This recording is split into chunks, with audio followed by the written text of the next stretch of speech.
Ladies and gentlemen, welcome back to the High-Tech High School studio.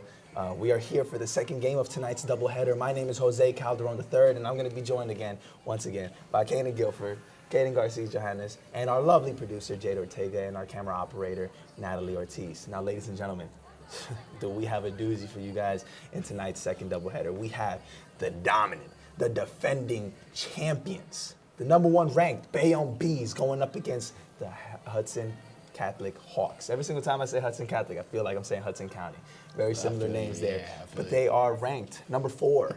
So, they're trying to meet their counterparts, the boys in the final. The boys made it to the final yesterday, led by none other than Tahad Pettiford. And today, the Hudson County Hawks, Hudson Catholic Hawks have the opportunity to do the same exact thing and get themselves into the final. But before they do that, they got to go against this dominant, and I mean ferocious, Bayonne Bees team. They are 18-4 so far this season, 11-1 in Hudson County games, with 1 loss to none other than the Union City Eagles. Now, that's something we should keep our eyes on because that could be the final, or maybe the Hudson Catholic Hawks pull off an immaculate come-from-behind victory, and they hope to chase the same glory as their counterparts do. Now, these two faced off earlier this season in the third game of the season, and it was a 58-37 strong win for the Hawks. It will be interesting to see how this goes down. Kanan, yeah, how could the Hawks pull off a come-from-behind win today? I'm covering the Bees. He's covering the Bees. He's covering the Bees. You got the Hawks. I got the Hawks. So, the Hawks are a huge team. I mean, every goal on this team is tall. Their guards are on the smaller side, but when it comes to their forwards and their centers, when they're playing that 2-3, I mean, we got some big people down in the paint. So to start, I mean, Anissa Akinola, she's a newcomer. She hasn't played a single season up until now, and she's already averaging 11.5 points per game this season. Solid. She has 10.3 rebounds. She can get in the paint. She can get dirty, and she can Averaging get a double-double here? We're averaging a double-double. That's nice. That's nice. That's nice. Especially for a newcomer to the team. She was just an addition that got added this year, and she's already made a name for herself on this team. We also have Lauren Gentle.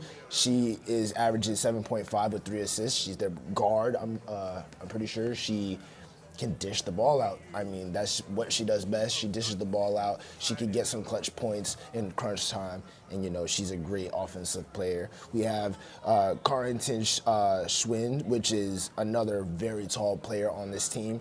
She averages 9 points per game with 5 rebounds and 2 assists. She does it all. She can shoot from range. She can also grab a rebound when it's crunch time. I mean, this team is full with a bunch of diverse and new girls, and I just can't wait to see the talent that sprouts from this game. What you got for me?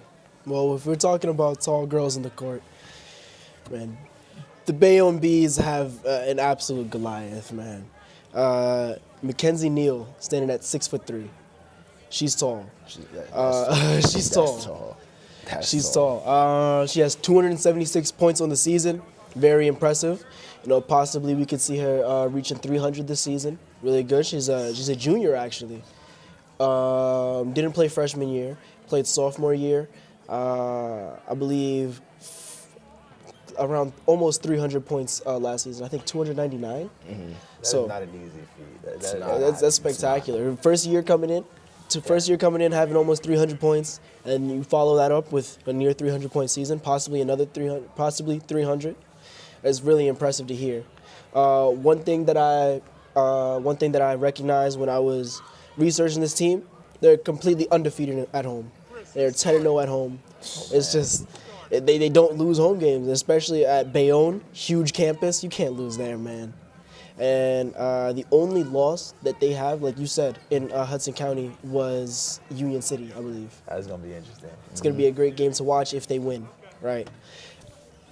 They've won their last 5 matchups with Hudson Catholic. A lot of those wins have been dominant wins. But again, Hudson Catholic, like you said, they've got some dogs this year. And it will be a beautiful thing to see. We have, like you said, a Cinderella story come to fruition.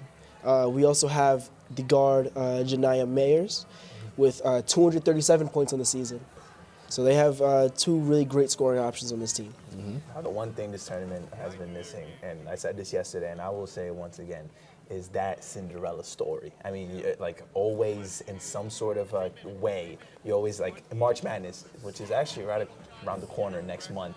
You know, you always have that Cinderella story. Like our very own St. Peter's University was that was in that exact moment just a few years back. And you know, just drawing comparisons, could the Hawks? It won't be a total Cinderella story, but it will definitely be one that will shock everybody for years to come. I mean, to take down the Bayonne Bees, the defending champions. I love saying that, the defending champions, because that's what they are, man. Just like absolute dominance on the court last year. Every single game that they played in, and just overall in the semifinals and the finals that we covered last year, it just seemed like Bayonne's on top. I mean, they got a chip on their shoulder. What can I say? Exactly, and they play very strong, and the coaching staff is doing an amazing job over there.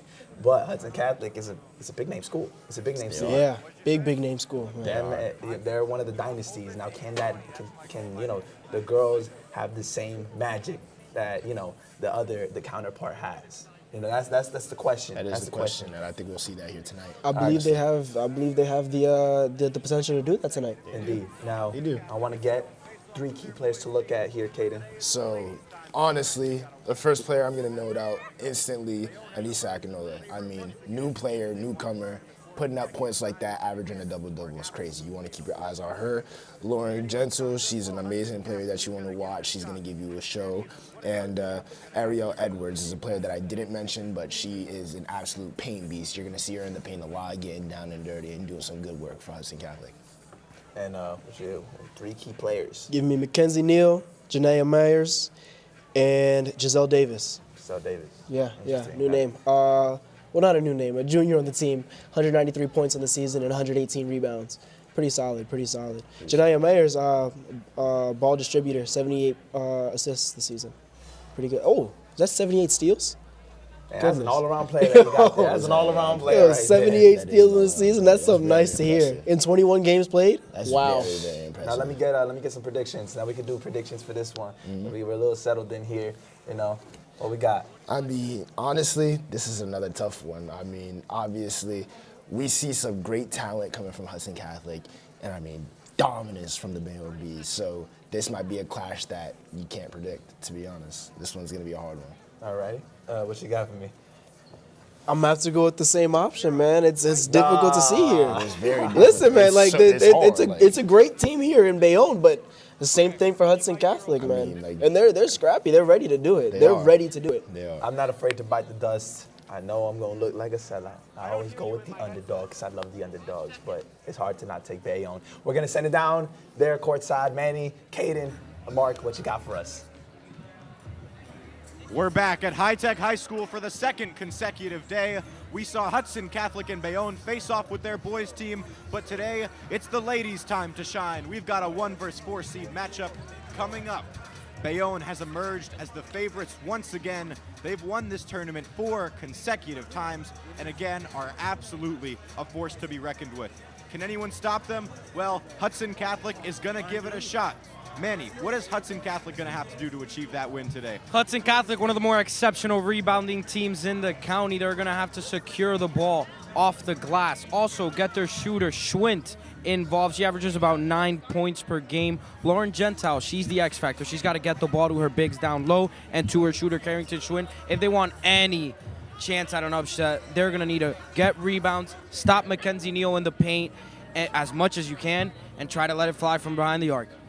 Thank you, Manny. Mark, I got a question for you. What makes Bayonne such a hard team to stop? I think their dominance down low.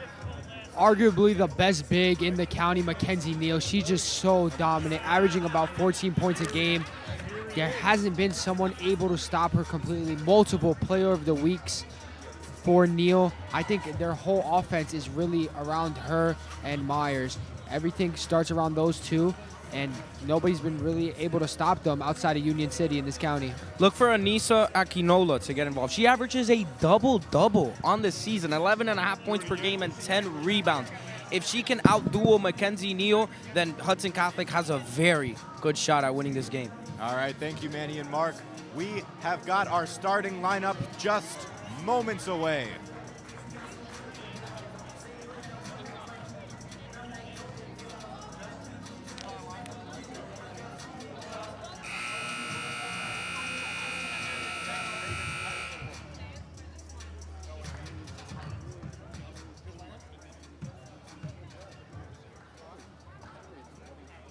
Well, welcome back for game 2 of our county tournament semifinals. It's been chalked thus far, and this is a matchup between number 4 Hudson Catholic, 12-11 on the season, the 4 seed, 8-4 in the league, and the top seed defending champion Bayonne High School Bees. The Bees 18-4 undefeated, one loss in the league. Beg your pardon. Oh, here's the starting lineups for Hudson Catholic. At the guards, number 11, Anissa Akinola, and number 3, Lauren Gentile. At center, wearing 30, Ariel Edwards. And at the forwards, number 20, Amani Resto, and number 14, Carrington Schwint. For Hudson Catholic, the assistant coaches are former St. Alpha coach Tony Romano and Eric Drennan. The second-year head coach, former Weehawken coach Chris Hernandez.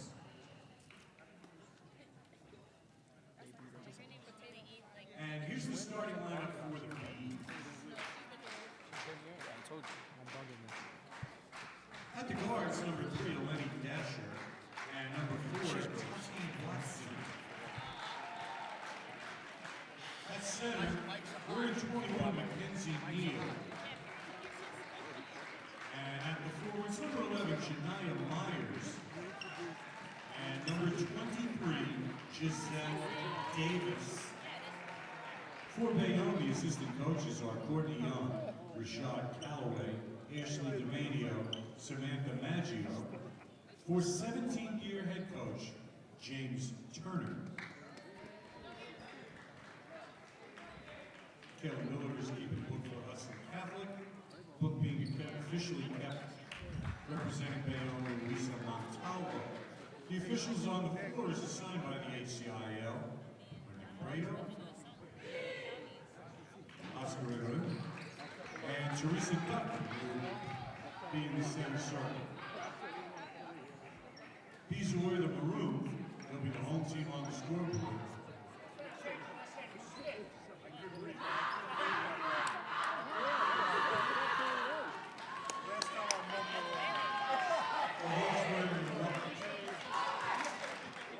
Both schools' athletic directors are here, Mike Pearson, Bayonne, Nick Marianello, Hudson Catholic, Hudson Catholic's president, principal, two-time former athletic director Terry Matthews on site.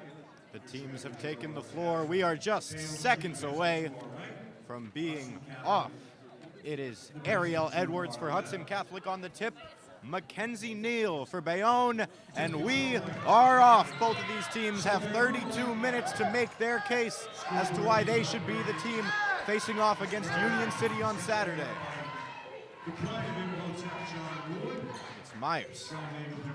She's got it in the corner, fighting for it, and Janiyah Myers takes it away. It's out to Watson at the top. Watson, very quick point guard. She does a lot for this team. Offensively, very good. So does Alani Dasher. Dasher holding it, scanning her options. She'll toss it off, back to Myers. Gets it into Mackenzie Neal, who takes the dribbles, puts up a shot. It won't go, but she will head to the line. As we said early in this game, they're going to look for her to get involved early. Yeah, look for those entry passes to Mackenzie Neal all day long. Yep, we saw it last year. Expect to see it again as that first one falls. That foul was on Ariel Edwards, and that is not one you want to see in foul trouble. She is an all-around phenomenal player for the Hawks, averaging 7 points per game, 8.5 rebounds, and 3.5 blocks. That one goes amiss, but it is rebounded by the Bees. And an excellent rebound attempt from Myers. Almost goes, but she is fouled. That was her on the rebound, too. Janiyah Myers is just so well-rounded as a basketball player. She leads the county in steals, averages about like 4 a game. She has a great jump shot, and she's so good around the basket when she drives in. Misses the first free throw, though. Great on the rebounds as well. She's averaging 6.5.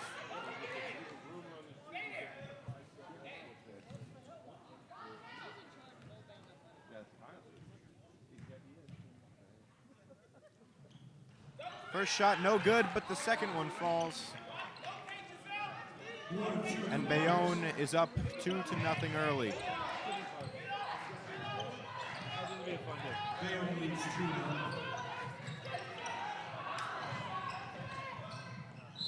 Hudson Catholic traveling in. That was Gentile.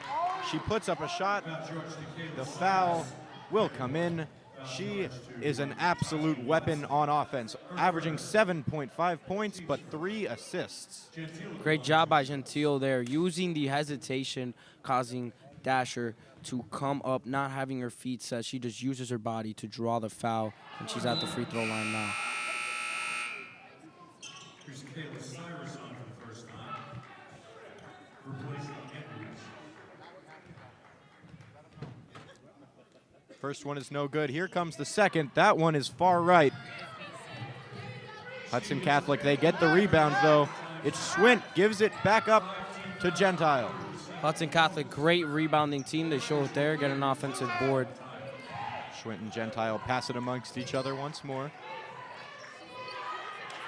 That pass tipped, but Schwint recovers.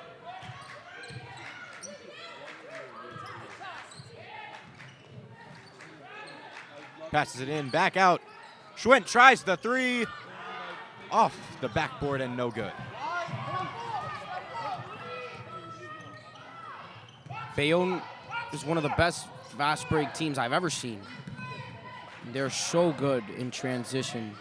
These girls are very well coached, so look for them to force some turnovers, get in the fast break, create some easy layups. And Giselle Davis put up a couple shots there, got a rebound, but no good.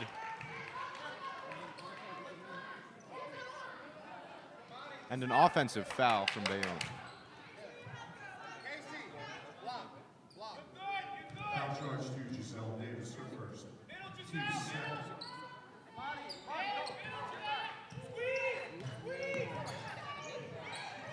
Bayonne double teaming an early high press, and it's going to lead to a turnover. Janiyah Myers grabs the ball, goes to the net, passes it back out beyond the three-point arc. It's Watson.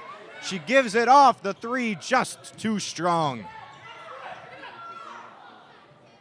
Mackenzie Neal picks it back up, though. That shot goes amiss. Bayonne keeps it.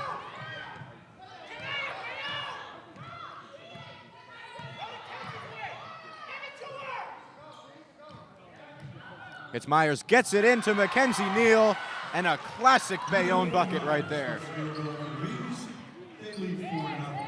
Exactly. You could tell they're running their whole offense. Coaches screaming to just give Mackenzie the ball, especially Hudson Catholic running a questionably small lineup right now. She can't be stopped. Yep, Hudson Catholic yet to score their first points as Akinola tries the layup and is fouled on the shot. She will go to the line as Hudson Catholic attempts to get on the board.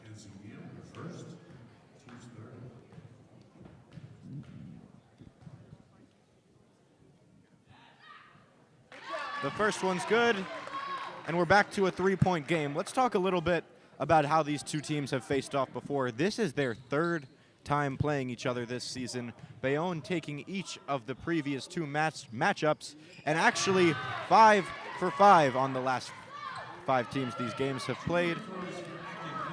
Both these teams have had a bye to the quarterfinals as they are top 4 seeds, so pretty well rested. Without looking at the scoreboard, you would think this game is not close. Only a 2-point game. Both teams have struggled on offense, but it just feels like Bayonne has dominated the momentum of this game, even though they're only up 2 points. Which usually means they're set to make a run sooner than later. Yep, Bayonne certainly taking better shots up to that point. Schwint thought about a three, dribbles over, takes one again, but a little too hard. I like the shot selection from Schwint there. She uses the pump fake to you take the defender to bite, sets her feet on the one dribble, shoots a shot. Unfortunately, it didn't go in for her, but if she keeps getting those looks, she's just gonna start putting up points on the board for Hudson Catholic. Watch out in the crowd on that pass as that hook pass from Janiyah Myers sails out of bounds. First turnover of the game for Bayonne. Bayonne still pressing a little bit high. Hudson Catholic gets the ball. They seemed to make an effort to go in to no avail.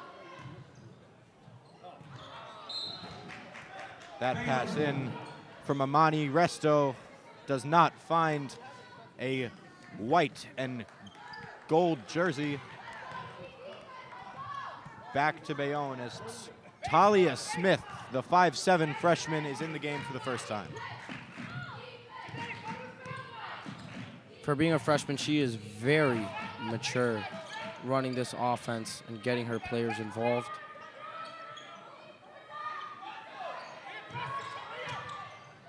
Absolutely, her coach shouting for her to be aggressive, and there she goes, slings it back out.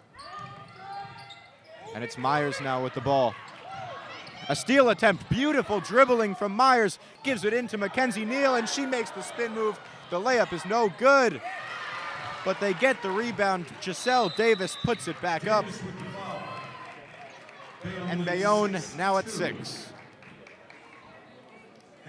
Mackenzie Neal, great move on the spin move there, just absolutely flunked the shot. Giselle Davis was there to clean it up for her, though.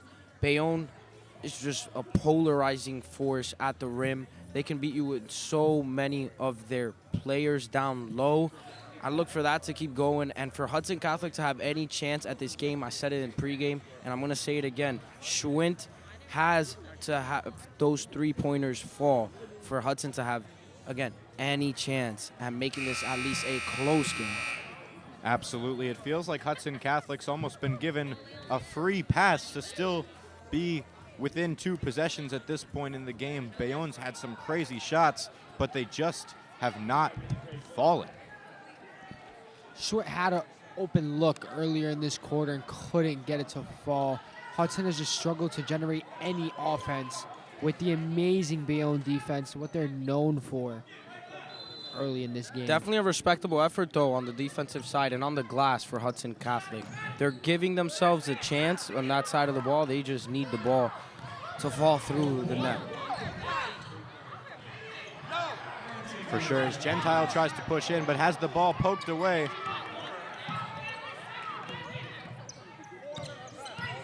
And it's Smith again.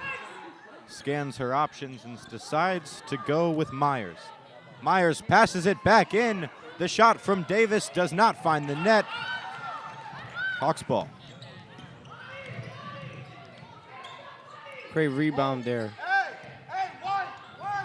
by Cyrus. Certainly it's Gentile. She passes it in again, looking for Kayla Cyrus, but does not find her. A little bit too heavy and a little too high on that pass.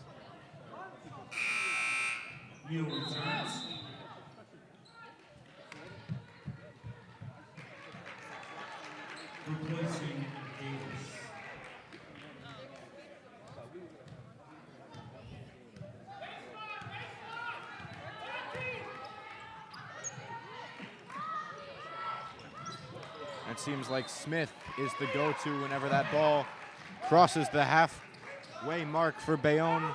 That pass, though, from her cannot find a jersey. James Turner showing a lot of emotion there on the Bayonne side. Very used to that. He's a tremendous coach. Very used to having success in this tournament. Schwint gets an open look. That one a little short from Schwint. Not very good accuracy-wise from Schwint so far, but as we've seen in the Sea Caucus game earlier, that can be picked up at any moment.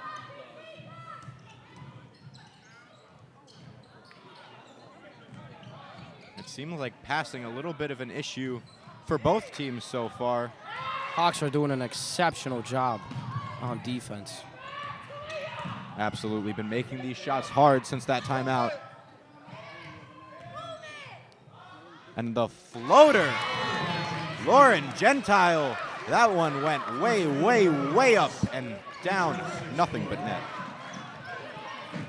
Very great shot selection from Lauren there. Absolutely. If they can get those mid-range floaters to fall, that is going to be extremely helpful. We know how good Bayonne is at protecting the paint.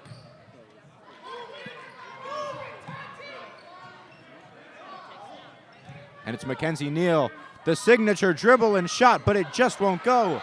Gets her own rebound, and that one is easy work. If I'm Hudson Catholic, I have my hands up in the air saying, what more can we do? Mackenzie Neal with 3 people all up in her. Grabs the offensive rebound and puts it right back up. Yep, not much you can do to stop that. Once she has that ball, puts the shot up, you know, even if she misses, odds are she's getting that ball back.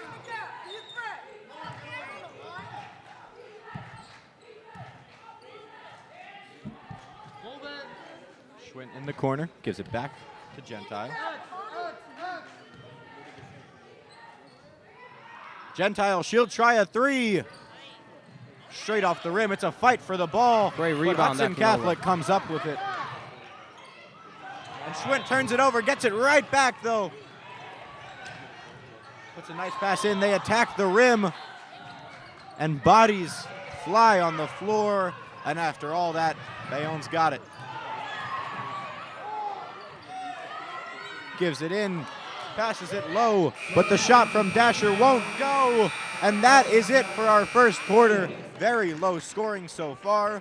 Bayonne leads by a score of 8-4, but Hudson Catholic is very much in this game. Manny, what did you think about that Hudson Catholic performance this quarter? Great job rebounding, great job defensively for Hudson Catholic. They just need these jump shots to fall. I like how Gentile looks on both sides of the ball.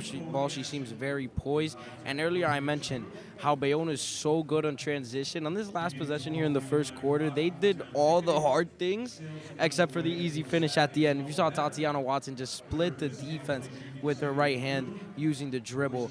But yeah, back on Hudson Catholic, they just need to keep doing what they're doing off the glass and on defense. Eventually, if Schwint keeps getting these open looks, the shots should fall, and this can get very interesting down the stretch. Mark, your thoughts on Bayonne's performance so far? It's really been all Mackenzie Neal. Outside of her, there's been no offense at all. The only other shot made by anybody else was a miss by her, and it just got followed up and put back in. But Bayonne needs to find a rhythm. Myers has been nowhere to be found. It's just when in doubt, give the ball to Neal and let her cook. They're doing a great job of when either Myers or Mackenzie Neal gets the ball, everybody crash. At least 2 or 3 bodies on the ball when either of them receive the basketball. If they keep doing that, it'll make it very hard for Janaea Myers to score, although it does seem impossible to keep Mackenzie Neal from getting at least maybe 14 or 16 on any given night. But if you do that, you're still very successful because this Bayonne team struggles from behind the arc. Absolutely. If I'm Bayonne, I'm looking to try to get Myers some points. She's one of their most reliable scorers, dropping 11-3. But not much action from her so far.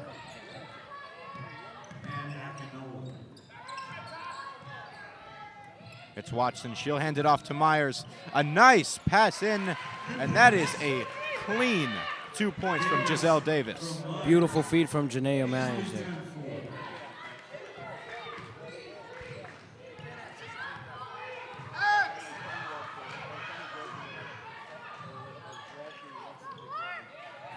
It's Schwint. She goes in a little bit this time.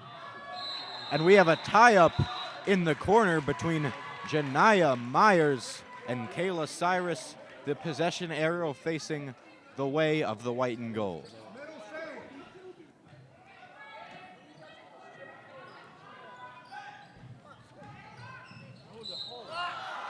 Quinola gets fouled. Hudson Catholic pushes in. They'll go to the line. No, excuse me, that was on the floor.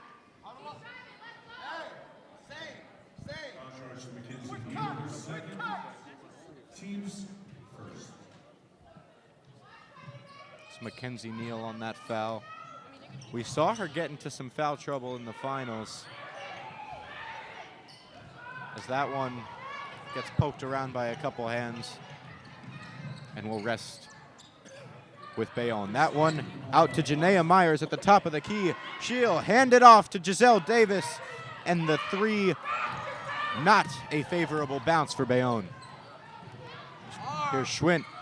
She pushes in, but is stopped. A wall of 3 Bayonne players just surround her and take that ball away.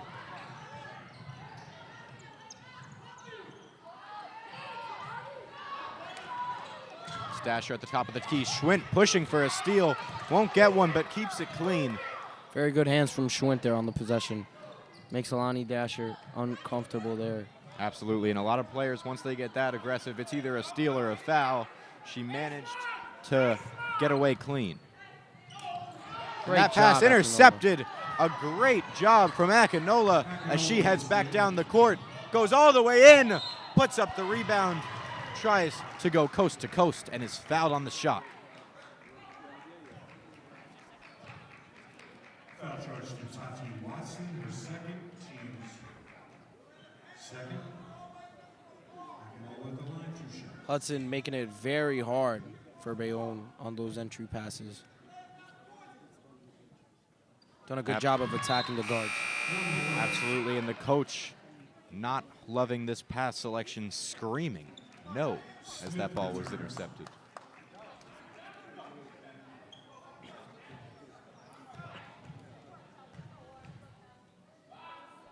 Here's the second shot. That one, not a great bounce. And Mackenzie Neal gets the rebound. It's Smith who gets it going down the court. Have not seen her in a minute. See if Chinea can get involved here offensively. Absolutely, certainly would like to see that. We talked about how much of a valuable scorer she is for this team.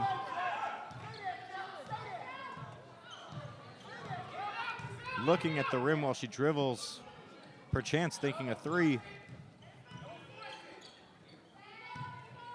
That one now to Watson. Bayonne coach saying don't force the shot.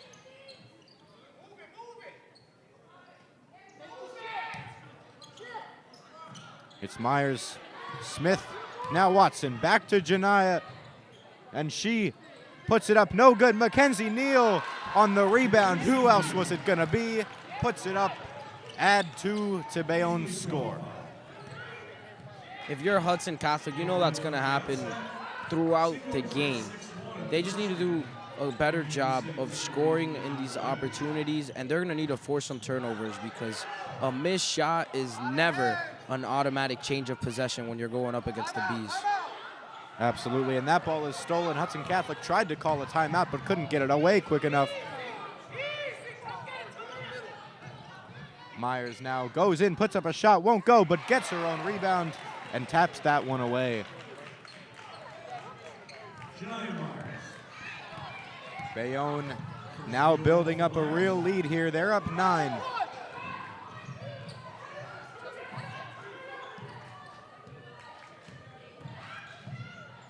Gentile with the ball, attempts the pass, but it's no good, intercepted by Bayonne, and Akinola commits the foul.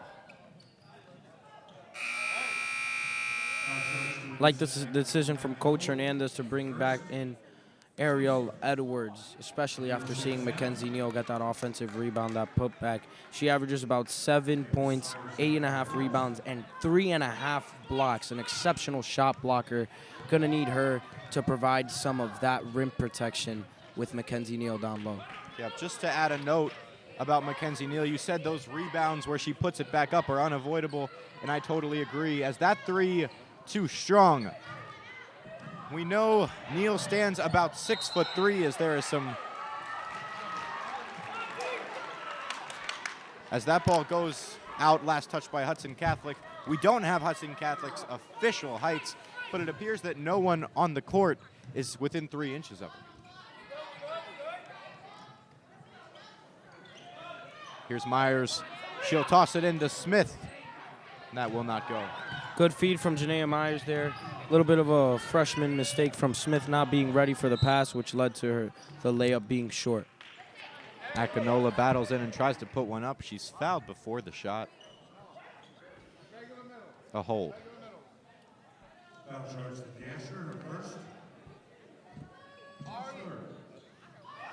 Gentile on the inbound. It's intercepted by Tatiana Watson. She'll take it all the way. Puts up the shot. Won't go off the backboard. And here comes a fast pace of play the other way. And Gentile puts up a shot, but Janiyah Myers takes the charge.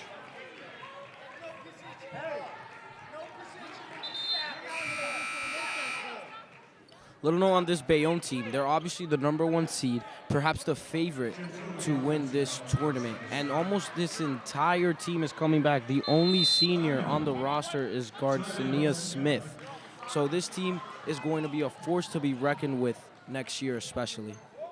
Absolutely, and don't confuse that for inexperience in this tournament. They won it last year. They've won it every year. So each year that a player has been here, disregarding the 21 COVID year, has been a year that this team has won the championship. The only player on this team without any HCIAL tournament experience is Talia Smith, the freshman.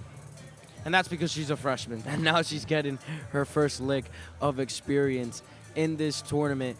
This Bayonne team, we know that they don't excel from behind the arc.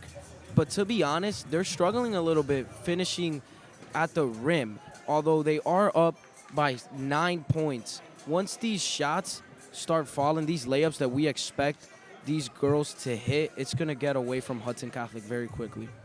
Yep, and as that note you said about Smith, she certainly will be getting her reps in. She's got this whole game today, and if everything goes as according to plan, she will be there for the game against Union City on Saturday. To add on to what Manny was saying, Bayonne, for the most part, outside of Neal, has struggled on offense and still has a 9-point lead. This is scary for Hudson Catholic. If Bayonne gets in their groove, this one's going to get out of hand. And Hudson, to be honest, hasn't even gotten bad looks, especially for Schwinn. She just hasn't gotten these shots to fall for her. And it's really just killing them on the offensive side of the ball. Absolutely, Bayonne rotating it along the arch. The pass goes into Neal, looking for options, and that one's tipped, but it falls back with them.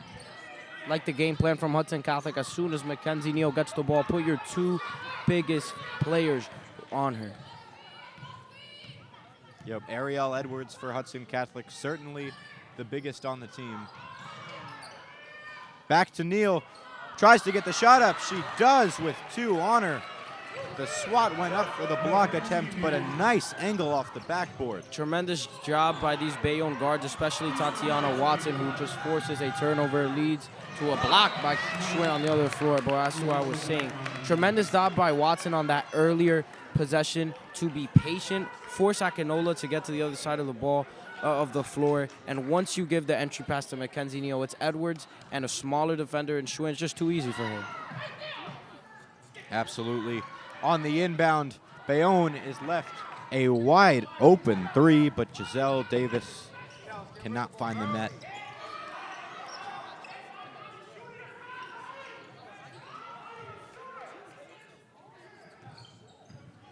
Hudson Catholic looking for options. They haven't been given many as of late, have not scored at all in this second quarter.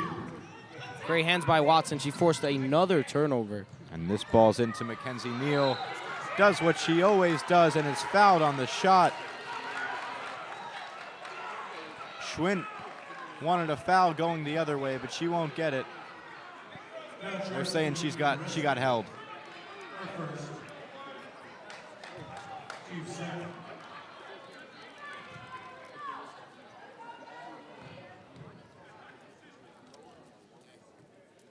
The first shot good. Mackenzie Neal, a phenomenal free throw shooter. We don't have her data, but she has been sinking them all night.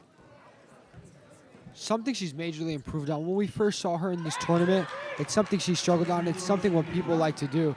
At her size, they would just foul her, send her to the line, and she struggled. As you can see, she's put in the work to fix that, and she hasn't missed one here today. Hudson Catholic still searching for their first basket. They haven't been given many good looks, and Schwinn has some high press on her. The pass, though, to Perry, and it is swatted out of her hands.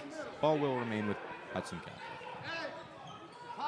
Bayonne is just too quick on the perimeter defensively, wreaking havoc for these Hudson Catholic girls to get anything going on offense. For sure. A shot on that foul. It was Dasher who did it. And Schwinn will be shooting two.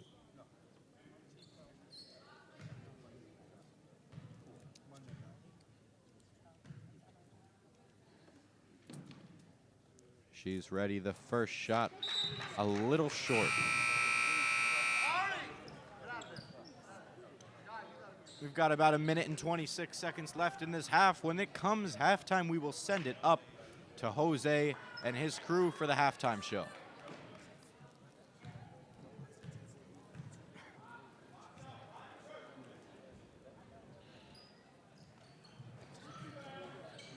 The second almost goes in off some kind boards, but Hudson Catholic gets the rebound, and Schwint redeems herself, getting 2 points on that jump shot. Nice job there by Schwint, being patient, doesn't take the three-pointer right away, takes her dribble, easy floater on the elbow for her, good job. Smith back up to Myers now. Gives it in to Mackenzie Neal. The classic play is tipped. Edwards with Ariel her first Edwards. block of the game. Look for her to get some more of those as the night goes on. Yep, we said she's getting 3.5 as of right now. The foul on that shot, Hudson Catholic back to the line. Foul shows to Smith. Her first team's foul.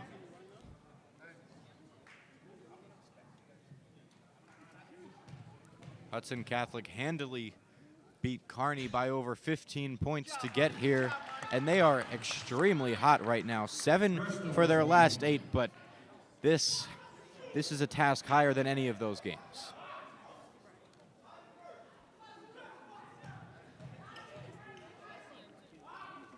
First shot falls, so does the second. All 4 points in this second quarter for Hudson. Excuse me, no, only 2.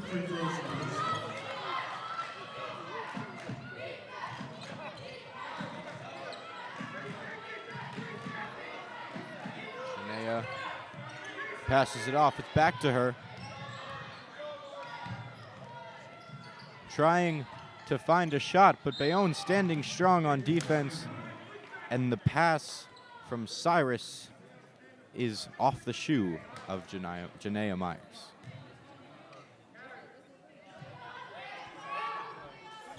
Excuse me, off the shoe of Akinola.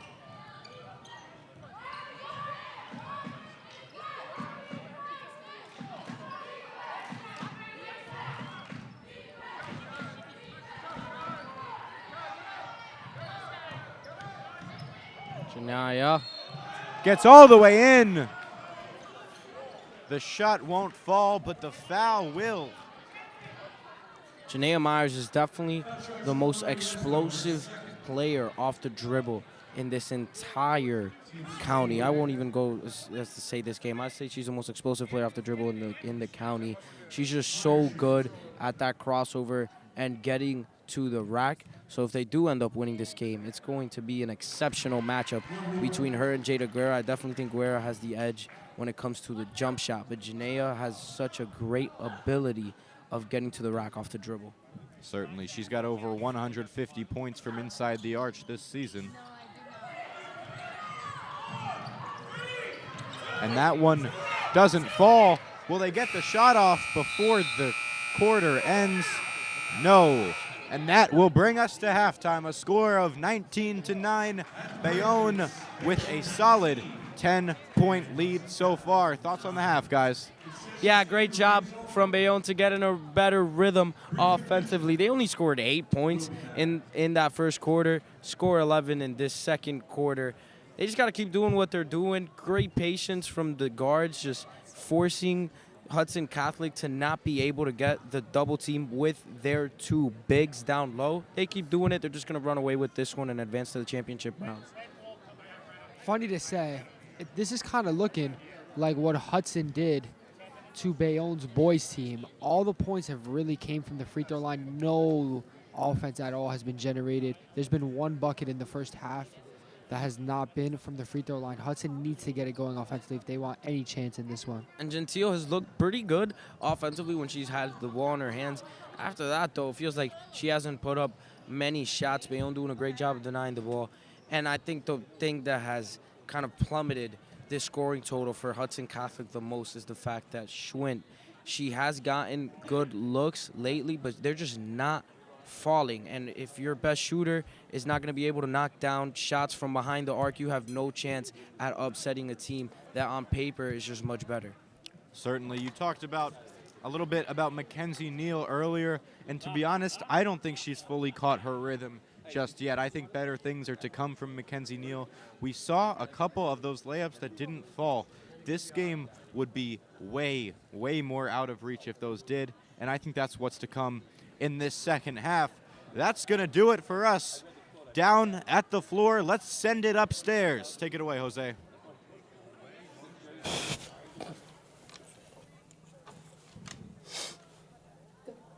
Ladies and gentlemen, welcome back to the studio here. It is the halftime show presented by High Tech High School. Jose, Kanan, Caden, our wonderful producer, Jade, and our camera op, Natalie Ortiz. So, it has been quite the defensive battle here. And, you know, it is 19-9, Bayonne is up, but there is no ruling out anything. Right now, anything is possible. It's only a 10-point deficit.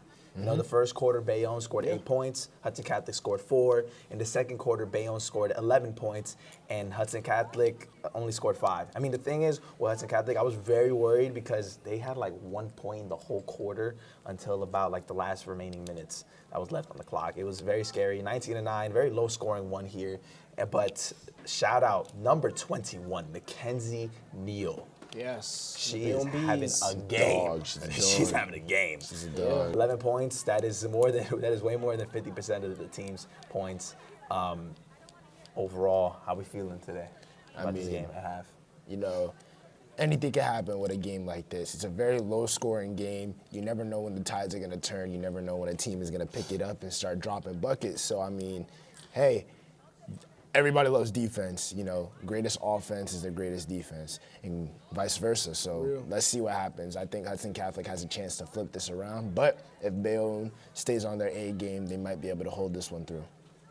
What you got for me? Listen, it's halftime. This is the time for people to make adjustments, right? These coaches, both coming from great schools, big schools, and I believe that Hudson Catholic's coach has it in him to, him or her? Him? Yes. I believe Hudson Catholic's coach has it in him to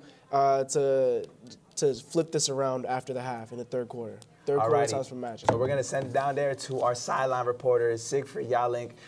So how is the intensity down there between the coaches and the players? Is it how what's going on down there? I think the intensity is actually very high. But the story of the night is number 21 for the Bees, who has a whopping 11 points, outscoring the entire Hudson Catholic team. But the intensity on the court here, it seems like Hudson Catholic is not listening to their coach when it comes to guarding number 21. He's telling them to get in front of the players, and they're not getting in front of number 21 at all. They're defending other people a lot better than they are defending number 21. And if Hudson Catholic wants to win this game, they have to stop her, or it's not going to work. But honestly here, the Bees are playing amazing basketball. Holding a team to 9 points in a half is ridiculous. Honestly, I'm taking the Bees here to win it for the rest. And all I can say now is they have to listen to their coach. Hudson Catholic has to listen to their coach. But back up to you, Jose. All right, thank you, Siggy. Well, it is, you know, like you heard it there, is going to be a very interesting second half. But nonetheless, Mackenzie Neal popping off 11 points. What can we see from her in the second half, guys? I think we're going to see a performance like none other. I think she might be able to take this one home. You know, let's see what happens. Let's see if she turns up. This could be a 20-point game. This could be. A 20-point game here. That could be impressive. 24 sets her over 300 for the season. I see. Whoa, 100 on the season? 300 on the season. 300 on the season? Yeah, if she's 24 tonight, that's possible. That's quite the feat. And we were talking about that earlier today, weren't we? We were. Pre-game. Well, you know, Bayonne is known for their size and what they're able to do to small defenders, and it has just been shown repeat on the court today. You know, at first, when I first saw like the dynamics, what was going on in the first quarter, I'm not gonna lie, personally, I was very proud of my Bayonne pick because it seemed like Bayonne just really had this in the bag. It really seemed like that. But, you know, I guess both offenses have had a stagnant first half. You know, I hope it picks up in the second. You know, both coaches could be able to make adjustments. That's what halftime is for. You know, everybody says it's for the entertainment. You know, it gives us an opportunity of us to come on the platform and speak on our opinions on what's going on. But at the same time, these coaches, they have the opportunity to turn this game around. And that's exactly what both sides really need right now. Because if Bayonne has another lackluster second half performance, it could give the opportunity for Hudson Catholic and the Hawks to get back in there. And trust me, you do not want to allow a team like Hudson Catholic to get up in there, because if given the momentum, because that is a big thing in high school sports, even sports in general. 100%. When that lucky momentum leaves your side and creeps on the other side and says, hey, I'm done with you, I'm going on that side, trouble spills. Trouble. And, you know, the possessions are long in high school ball, so, you know, if Bayonne allows Hudson Catholic time with the ball, they're going to find a way to score. So hopefully, you know, we see both of these teams do what they need to do to keep their respective games on point, and let's just have a great rest of the half. Thank you. Yeah, that's all. I mean, overall, what we're seeing here in this game is the potential of another Bayonne and Union City match, like I mentioned earlier this season. But this isn't the same Bayonne team that went against Union City earlier in the season. As you can tell, 19 points in the first half. I'm really struck by this. Although the defense is amazing, it's really surprising to me that they only have scored 19 points. Yeah. You know, we haven't seen, you know, that low of a score in a minute. It's like Hudson Catholic, you know, you even look at 9, and you think 19 is bad. Well, 9 is below 10. And, you know, math says that's no bueno. So, overall, you know, down by 10, they have the opportunity to come back. It's just, can the coaches put the pieces together? Can you give me a key player on both sides that we could look at in the second half that maybe could come out? You know, a key player that might be able to, you know, flip the switch for Hudson Catholic is Carrington Schwinn. She's a tall player, and obviously we're playing against a huge team, the Bayonne Bees. So, you know, maybe she's going to be able to get some work in the paint, grab those rebounds for Hudson Catholic, and bring it up the court. What you got for me?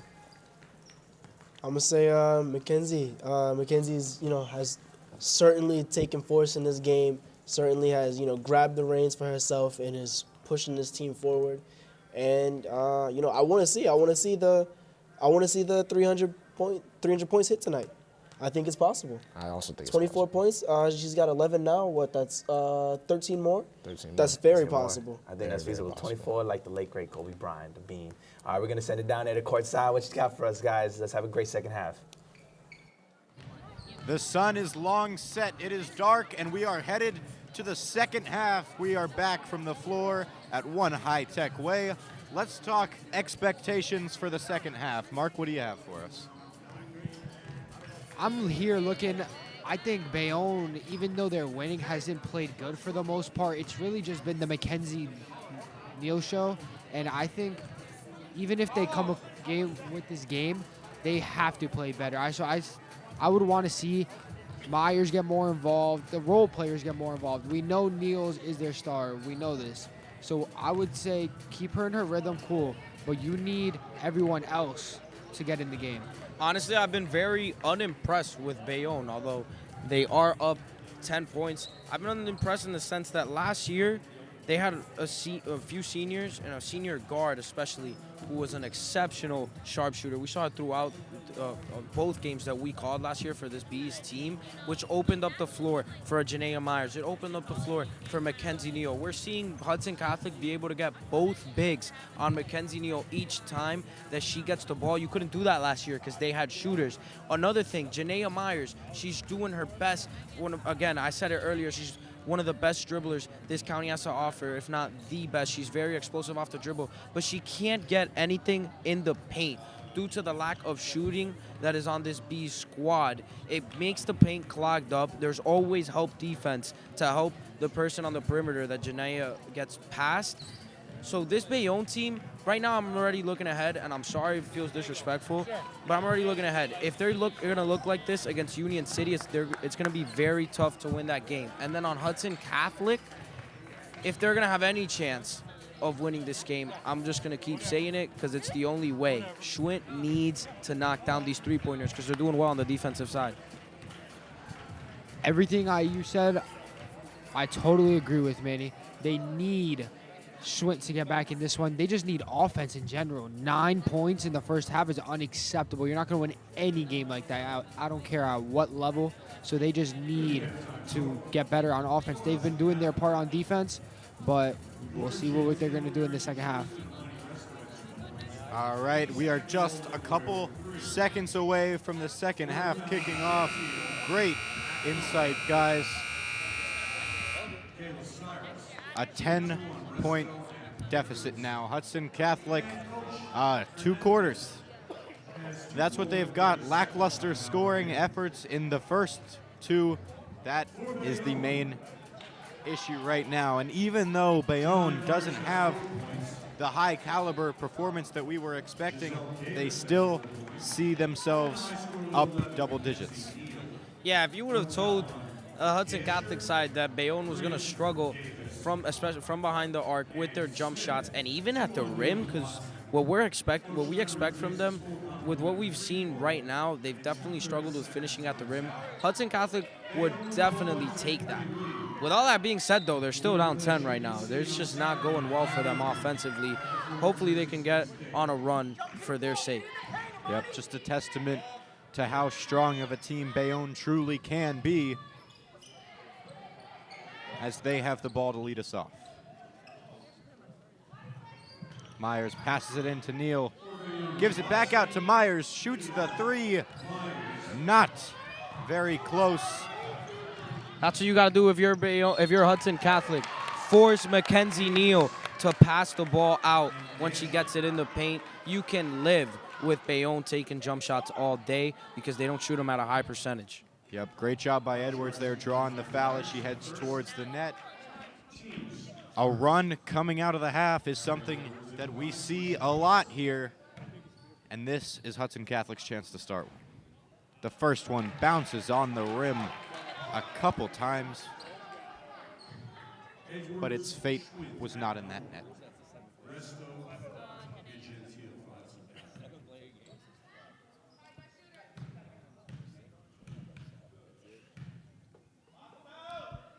Shot number 2, another high bounce off the rim. That's an easy one for Neal to pick up. Hudson Catholic has yet to get to double-digit points. Here we go. That rebound from Giselle Davis finds the net. Edwards is so good at protecting the rim. She got her second block there at the night. It's Bayonne to strike first in the second half.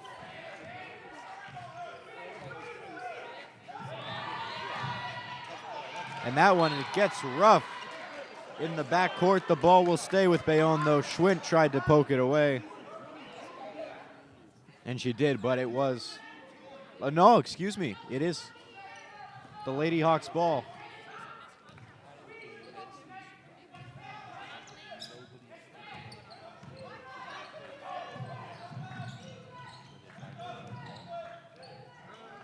And here they come. It's up to Gentile at the top. Hudson Catholic pushes in, and Akinola draws the foul on that shot. Hudson Catholic needs to knock down these free throws. Offense free throws can generate. We've seen they only had 1 bucket in the first half. So they're going to need some more of these free throws if they still can't be able to knock down no shots. And that first one is good. They're on the board earlier than they were in the second quarter by quite a few minutes. See if Hudson can eventually make this a single-digit deficit. Because right now, with what they're doing defensively, Akinola makes us an exceptional play, goes up and under, so that we finish around the rim. Great hustle to get her own rebound. 9-point game right now. Hudson would definitely sign up for this. They force a turnover, doing a great job so far in this quarter. Gets it right in, and Akinola starting the half off nice. 5 points for her. And all 5 Hudson Catholic points have come from her. Bayonne trying to make a statement on the way back. The layup, no good. But they recover the shot. Schwint playing very hard on defense. She has not given up on either side of the wall in spite of her poor shooting performance tonight.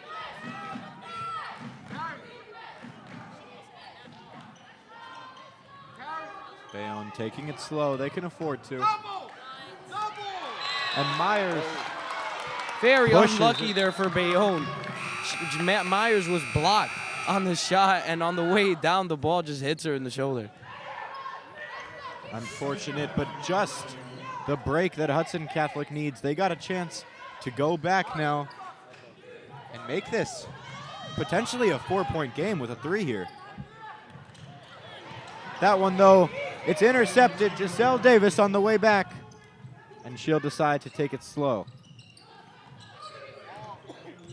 It's Smith. She gets it around the free throw line, but dribbles it back out. Passes around the arc.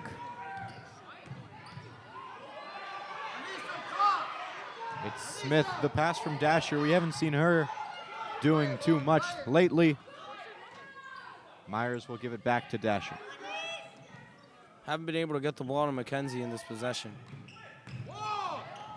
Nope, and that ball is going to fall out of bounds. It's going back the Hudson Catholic way, and some momentum finally starting to build. I love the way Hudson Catholic's playing this. They just need to build on offense, like we said, get buckets. They're playing amazing on the defensive side. It's just their offense. If they could generate buckets, they could win this game. A nice mid-range shot from Imani Resto. It won't fall. Akinola is doing such an exceptional job on both sides of the floor. She's gone to the free throw line all night today. And if she keeps doing that, Hudson Catholic, oh my gosh, watch out. Yep, Akinola, some great hustle plays from her so far. She is not ready to go home.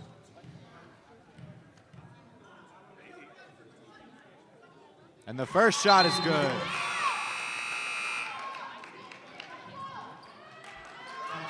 That will make it a 2-possession game. She can bring it to 5 with this one. This is the type of game we've been begging for here as we've been commentating the past few nights. Close game, underdog making it very interesting. Yep, Akinola, saving grace for Hudson Catholic so far. And they're playing some aggressive defense. They force the turnover. And the layup attempt from Akinola will not go, but she is fouled. Excuse me. Oh, no, they're going to say it was on the floor.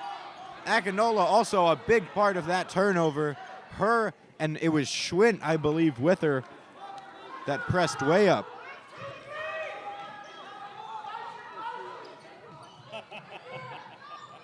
It's Schwint. We haven't seen anything from her so far this half. If she could get hot along with Akinola, that would spell trouble. What a floater. Lauren Gentile, an amazing shot. Hudson Catholic, right on cue. We're saying get buckets, get stops, and that's just the formula to win. Now here, all I'm saying to my players, let anyone else beat us but Mackenzie Neal. Anybody else. Yup. That 3 won't go from Tatiana Watson, and it's Hudson Catholic on the rebound with a chance to tie it up this possession. They have not been very trigger happy from 3, though, so don't expect it. Expect them to try to make some space underneath. And that's what they do. They push in. The hook shot won't go, and the ball back to Bayonne. A nice effort, though, from Mariam Mohammed. I think that's the first hook shot we've seen all tournament. A 3 up from Watson again, landed in about the same spot as last shot. And Mackenzie Neal finally getting some action. She will head to the line. Only way she's been able to get the ball in this half is off of an air ball that she rebounds. Mackenzie Neal back at the free throw line, making her force known. We've talked about how good she is from the line, but she has not been very active in this game. Potentially missing some of these. These are 2 ginormous shots.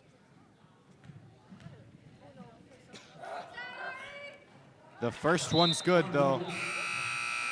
And Janaea Myers back in this game. Tatiana Watson comes out, she's been very good on the defensive side of the ball. So without her presence, look for Janaea. She's definitely able to fill in those shoes. The second one good, and we're back at 5. I really think Schwint is going to take a shot some point in the near future. I agree. Look for her to maybe get an open look from 3 to get a lot of momentum on the Hudson side. Here's Edwards. Gentile has it now. She'll try to make a pass in. Gets her own rebound off a fortunate bounce from the rim. But Mackenzie Neal will come up with it at the end of it.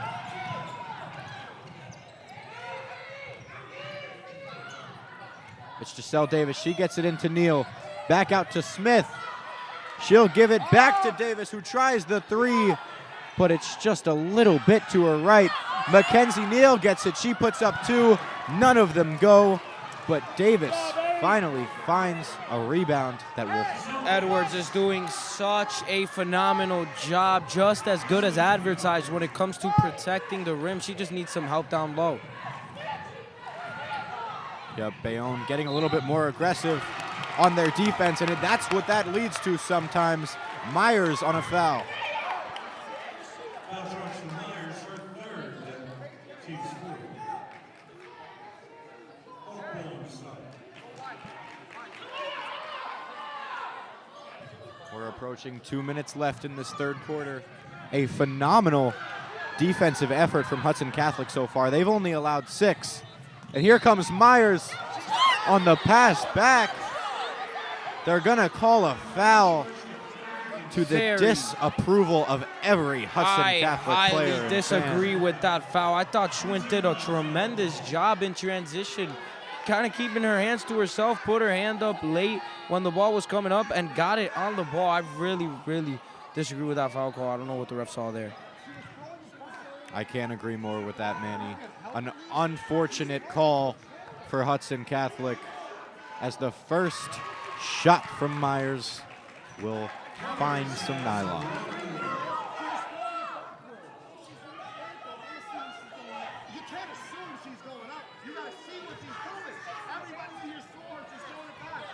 Coach Hernandez making his case known.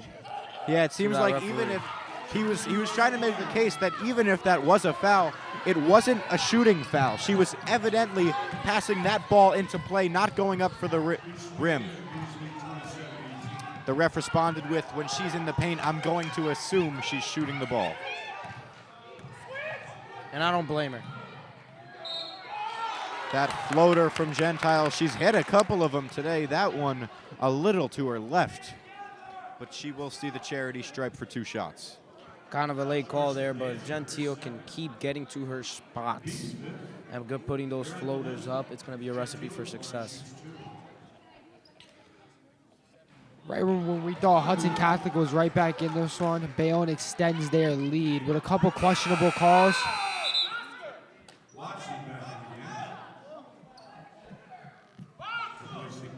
Yep, the lead back to 9 now. A chance to make it 8 with this shot, and that is exactly what Lauren will do. She's got 5 points. Coach trail by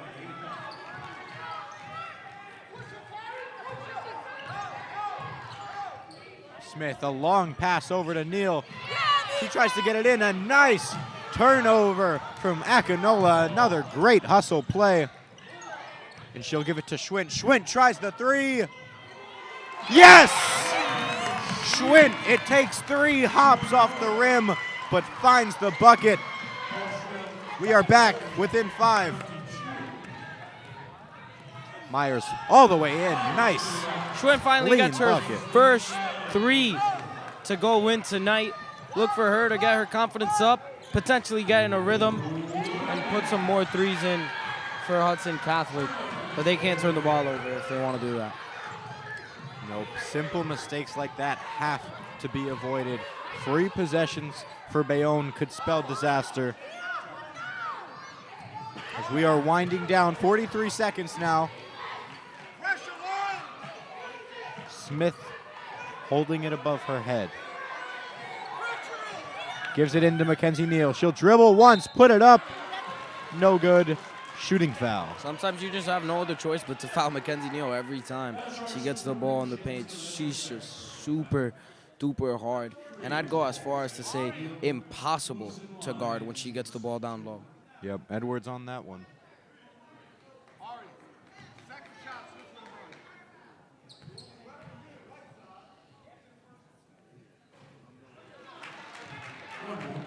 And another make, just so consistent at the line. This game would be much, much closer if Mackenzie Neal was not such a phenomenal free throw shooter. There goes the second. It'll be Schwint to take it down. Some flashy dribbles, gives it off to Akinola. She'll make a play towards the rim, and she's fouled on the way there. That one's on the floor. A lot of fouls in this game on both sides, which you kind of expect because they're two very physical teams that aren't afraid to get down and dirty when it comes to trying to get these rebounds, trying to box out, and trying to put up shots in the paint. The refs are going to say she was going up. She'll go back to the line. She's been great from there so far today. And that greatness continues. There goes one.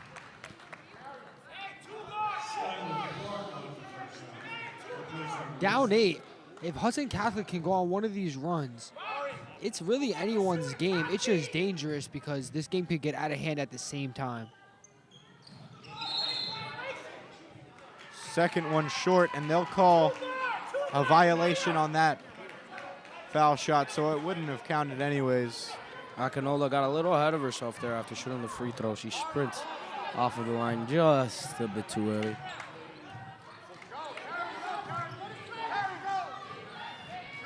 A long pass over to Neal. She's got it at the arch. Tries to make her way in. And the pass is a little too strong. Hits the lower legs of Tatiana Watson.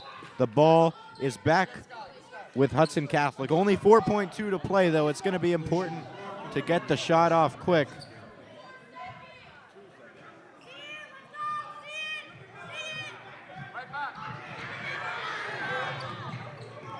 Here we go. It's Akinola.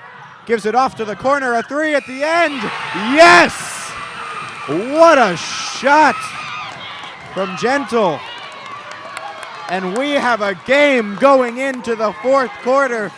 Don't go anywhere. We've got 8 more minutes to settle this one out. Bayonne 31, Hudson Catholic 26. The battle to play on Saturday continues. I think the first time we've gotten up from our seats in this entire 4 games that we've been able to call was right now when that 3 went up. Me and Mark just simultaneously got up from our seats. It's been very exciting. What a third quarter. Hudson Catholic only down 5. A little note from what I saw earlier on Bayonne's last possession. They tried to adjust by getting Mackenzie Neal the ball on the wing, on the perimeter behind the arc. Try to get some dribbles for her, potentially an easier way to get her in the paint. It didn't work, though, because as soon as she tried to drive in, Akinola met her there with Edwards, got double teamed, and they forced a turnover. Hudson Catholic just is coming up with answers on the defensive side of the ball constantly during this game. They're doing a phenomenal job. One thing we said at halftime was Hudson Catholic needed offense. They were playing defense good the whole game. Outside of Mackenzie Neal, no one was doing nothing. They scored 9 points in the first half, and when they got back in this game, what did they do? They had offense. 15 points in that third quarter, more than they scored in the whole first half.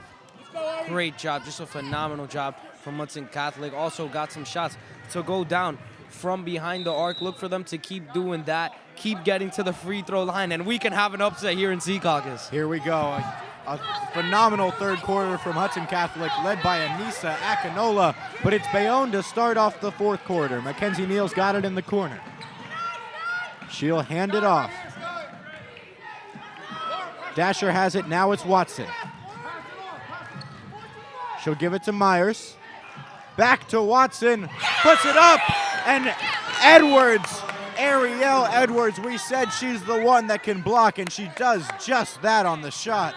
She's been everywhere. Each time somebody tries to put up a shot at the rim, it feels like they're getting denied constantly. Ariel Edwards, perhaps one of the best rim protectors that this county has to offer. She is showing out tonight. And Bayonne's going to score right off the pass. Myers puts it in. Bayonne wanted a foul, certainly a one that could have been one.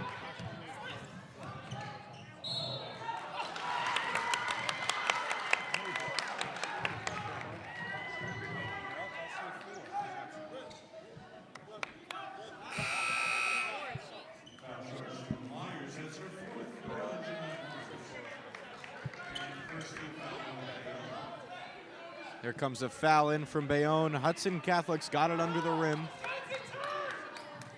It's Akinola first, now Schwint. She'll give it out. Gentle. Oh, a favorable bounce. The rim giveth, the rim taketh away. And what a three-point effort from Hudson Catholic. We are back within 4. This is a thriller right now, folks. Ariel Edwards also on the defensive side of the ball. She has 4 blocks in this game already. Yep, just over 6 minutes away. Hudson Catholic forces that one out of bounds. And the crowd is into it more than we've seen all day and probably all of yesterday, disregarding some dunks. A 3 goes up from Bayonne, and that one will not fall.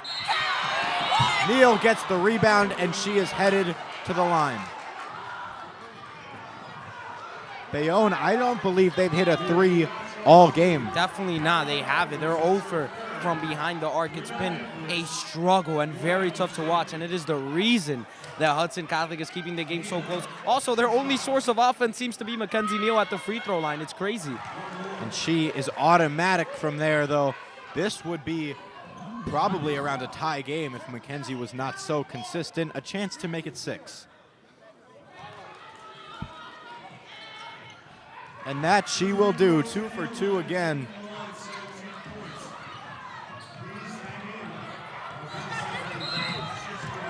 And here, Schwint comes. They draw the foul on the way down. Another aggressive effort on Bayonne from defense will lead in a foul. It'll be Lauren to inbound.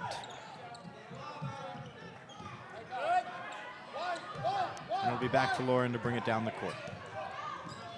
Look for her to maybe get that floater game involved soon. She's so good at that. Akinola, she'll give it off to Edwards. And Mackenzie Neal can't keep her hands to herself. That one is a foul. That's Mackenzie's 3rd. And Edwards comes to the line. Edwards got a taste of her own medicine there on her first shot attempt. She gets denied. Then on the second one gets fouled, earns 2 shots at the free throw line. The first one won't go. A little bit too much arc on that one.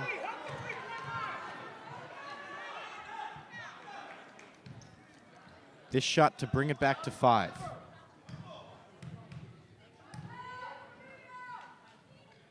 Got it.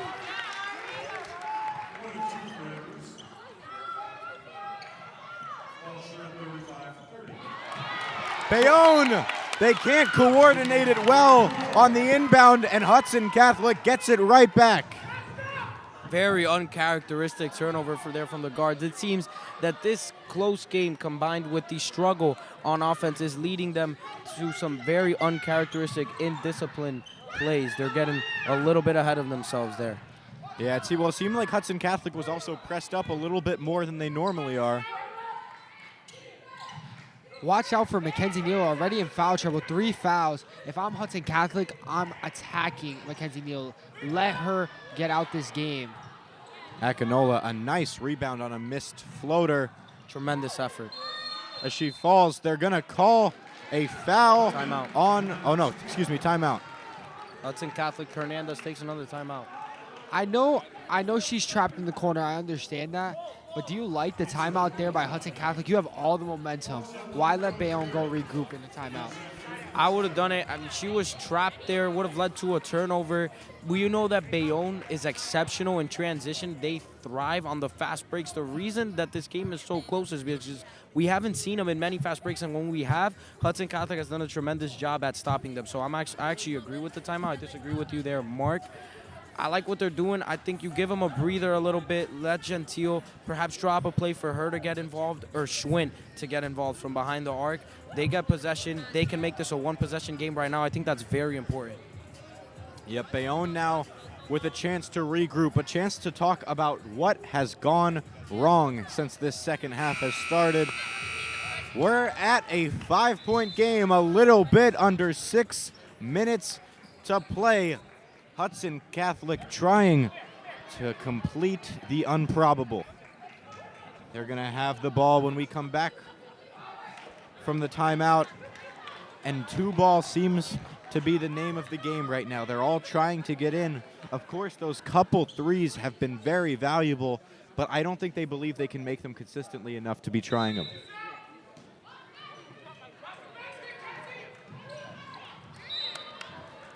Great hands from Watson there and tremendous hustle. Bayonne, although it is a 5-point game, although this is not the type of game that they expected to be playing, they never stop with the effort on either side of the basket game. Yep, the exception to the thing I said about the three-pointers would be if Schwinn gets a nice look, which she hasn't lately. She's moving around the arch. It's Lauren now. Tries to make some space with her dribbles and is able to draw a foul on the floor. So Hudson many Catholic. fouls in this game. It feels like every other second we get a stoppage of play due to too much contact on either side. Bayonne's playing heavily aggressive on defense, which is why we're seeing what you just said, Manny. A nice inbound and a nice open shot for Skylar Clark, but it just doesn't fall. In and out for her, unlucky bounce for Hudson Catholic. Almost made it a one-possession game. And there it comes, the Bayonne score we've been waiting for. It's been a little while. So this is what I was saying about that timeout. You're seeing the momentum shift a little bit, not so much in Hudson's favor as it was before that timeout. I agree, but also, Schwinn rips it through. three. Gentile, excuse me. Or was that? Just what the doctor ordered as Gentle hits, I believe, her third three-pointer of this game. We are back to 4 points. It seemed like it might have been slipping away when Bayonne brought it back out to 7. As there is conflict under the rim, and the ball is going the way of the Hawks. You said about momentum. In this when it comes to the sport of basketball, momentum changes all the time. And to counter your point earlier, Mark, if number 12 just would have hit that mid-range shot, Skylar Clark, then the momentum would have been in Hudson Catholic's favor. It seems that it is back again. Bayonne just so good in transition. That's why Giselle Davis was able to hit that layup, put them up 7. Yep, I'm still waiting on Schwinn to get back in this game. She has it now. She'll give it to Akinola. Tries to make a pass in, but too many red jerseys. Bayonne's got it the other way.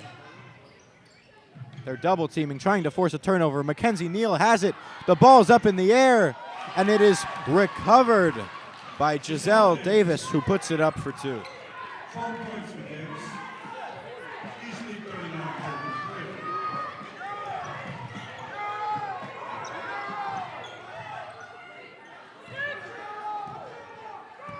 Akinola again, she's had the ball a lot, has not put up many shots, and it looks like that was the goal there, but it's swept away as she falls to the floor.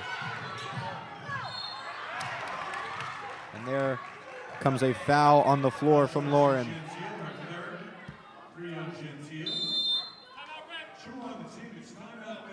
It's a 6-point game as Bayonne takes a timeout with 3:28 to play.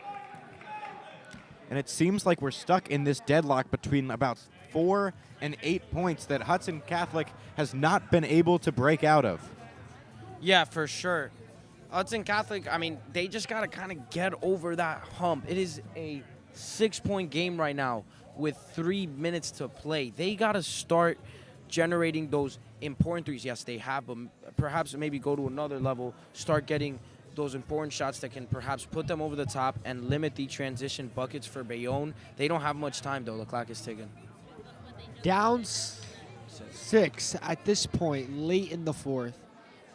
Manny, what are you cooking up on offense? What are you trying to get back I in want this Schwinn game? open looks. Schwinn open looks all day. I'm also preaching patience because you can't turn the ball over if you're Hudson Catholic. That's where Bayonne gets their bread and butter from, transition buckets. You can't get turnovers. Force Bayonne to get into their offenses. Force them to try to move the ball around because they have struggled at that mightily throughout the game. Yep, certainly a momentous possession here.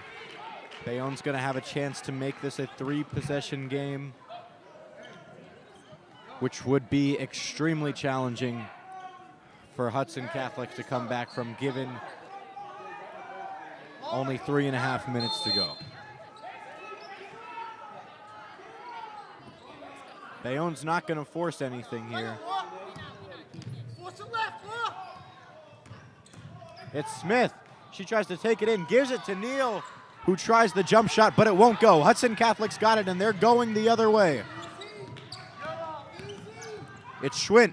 She's going to take it all the way. The mid-range jumper won't go, but she gets her own shot, and then it's taken away by Smith. Can't do that if you're Schwint. There are unnecessary dribbles there in a very dangerous area. It leads to an easy steal for Smith. She has to dish that ball off right away. And there comes an aggressive defensive play from Schwint. That'll draw a foul, and it seems to have shaken up Myers a little bit, but she's all right.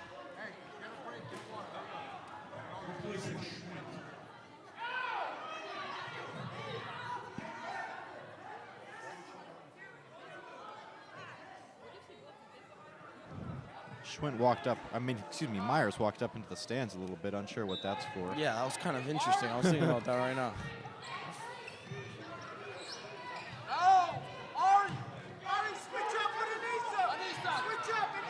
Bayonne just holding it along the arch. Approaching 2.5 minutes, and it's another foul from Edwards. Edwards, she's been so good protecting the rim tonight, but a little bit of an indisciplined jump right there, uncharacteristic. Eads for Giselle Davis to draw a foul easily there. The one potentially positive thing coming from this, that will put an end to about the 30-second possession Bayonne had. Important shots here. Giselle Davis, the first one, too heavy. Still, if she misses this, it is only a 2-possession game. Yeah, Bayonne needs this free throw. Giselle Davis needs to come through for her team right here to potentially put the Hawks away. It would do a lot. I know it's only 1 point, but going from 6 to 7 is a lot in basketball. Here it comes, yes.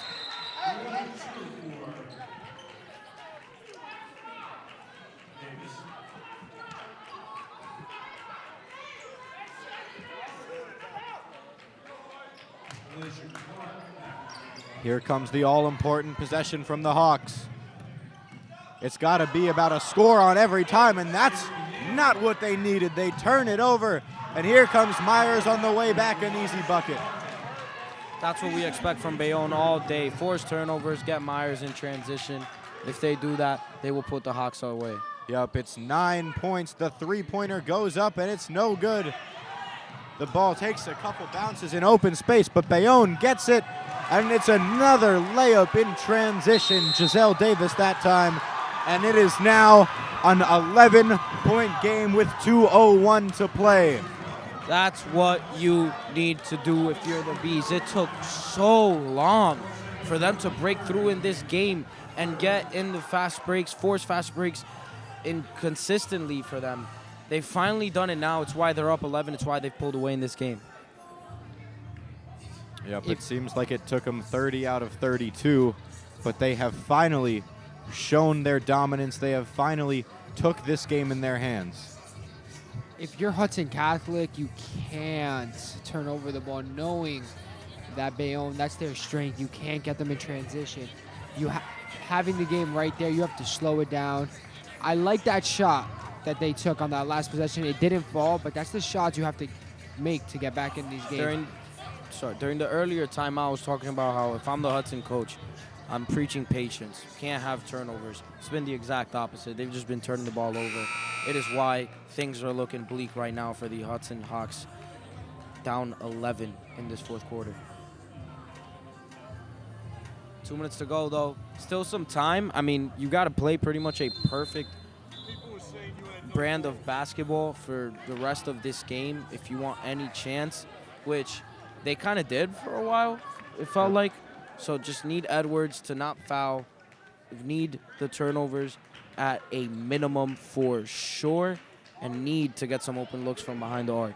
I agree. I would assume the game plan at this point is to just give it to Gentle, give it to Schwint, and have them shoot a 3 as quick as possible. That's what's going to have to happen. 2s aren't enough at this point, as that's what they push in for, and Gentle will head to the line. Schwint is not in, but Comic is. She's very good from behind the arc, so she is their shooter on the floor right now. Good job from Gentile to get back to the free throw line.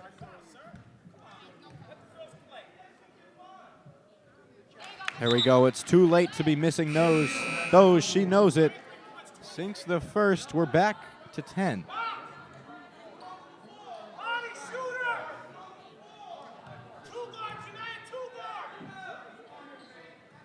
Second one, good as well.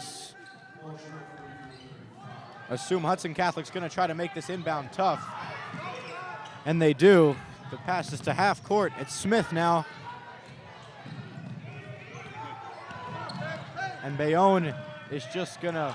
Oh, they turn it over. What a pass from Janaea Myers. The possession is spoiled by a drop from Giselle Davis. Myers, just exceptional pass there. Yep, 137 now. Technically a 3-possession game. Also, tremendous intensity from Hudson Catholic on the defensive side of the ball. Yep, it's Gentle in again. She gets fouled. The shot almost goes just a little weak. Another 2 for 2 is going to be important. Skylar Clark and Faith Eatman about to go in, along with Edwards, who's... No, Edwards is going to the bench. My bad. An and one would have been huge there for Hudson Catholic, but she couldn't get it to fall.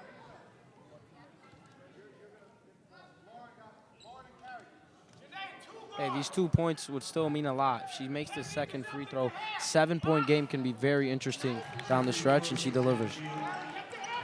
Look for Hudson Catholic to force a turnover here.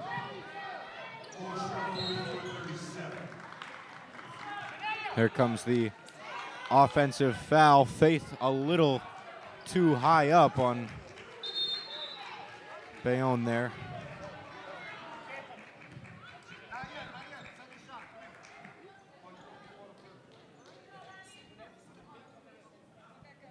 Bayonne is in the bonus.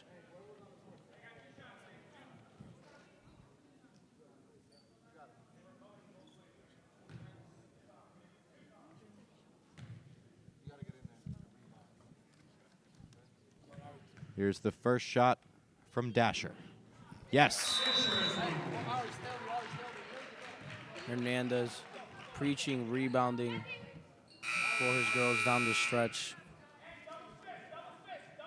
Yep, interesting. It appeared like Edwards was going to head in the game there, but instead, head coach Chris Hernandez decides to go with Comic. I think he wants a smaller lineup, wants his best scorers out there. He needs jump shooting right now for the end of this game. So I agree with Coach Hernandez. They've got Comic just sitting at the corner, waiting to take a shot, but another turnover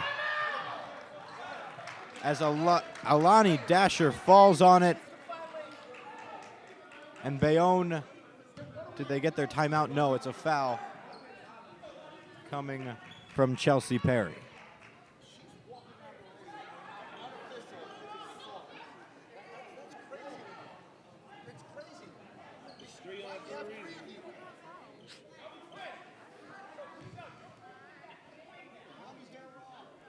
It's a 9-point lead now, a chance to make it 11 if both of these free throws hit from Dasher, and the first one is 10-point gap.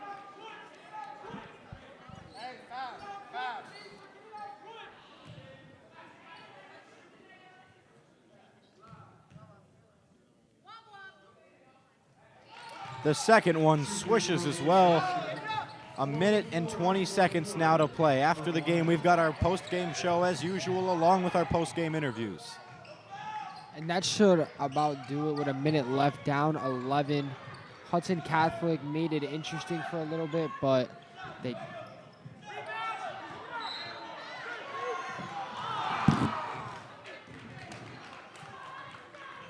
Yep, as you said, certainly a valiant effort from the Hawks in that third and early fourth quarter.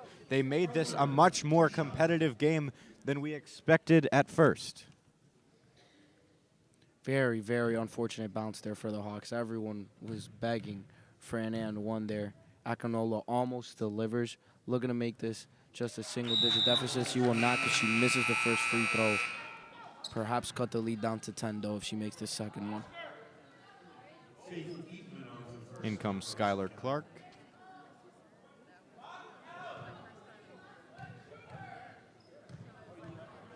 And the second shot's up.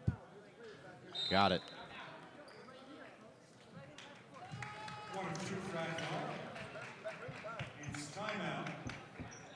We've got 60 seconds left to play, and once that's over, it looks like it's going to be the Bayonne Bees heading to play Union City in NJCU on Saturday. Manny and Mark, what do you expect from that game?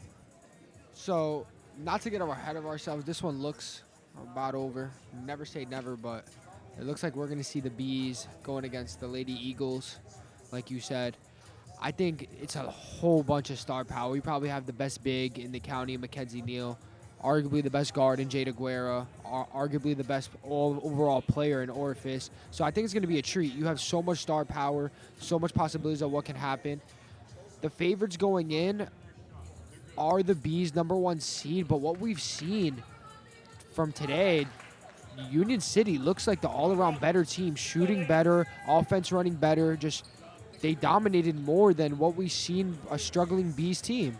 Yeah, but I guarantee you, if the Eagles would have gone up against this Hudson Catholic team, they would not have looked so easy flowing on offense. Because Secaucus, let's just be honest, they did not give a good enough, not even decent effort on defense. It was very poor what they did defensively. Not saying that they would have beat the Eagles. I agree with you. Sure, on paper, Bayonne is the favorite, but Union City, due to the shooting that they have around their star players, they look like they could be able to win the game on Saturday. Definitely a heavyweight battle, though. Yep. It was Skylar Clark. It looked like she got a little injured on that play. It's an offensive foul from Bayonne.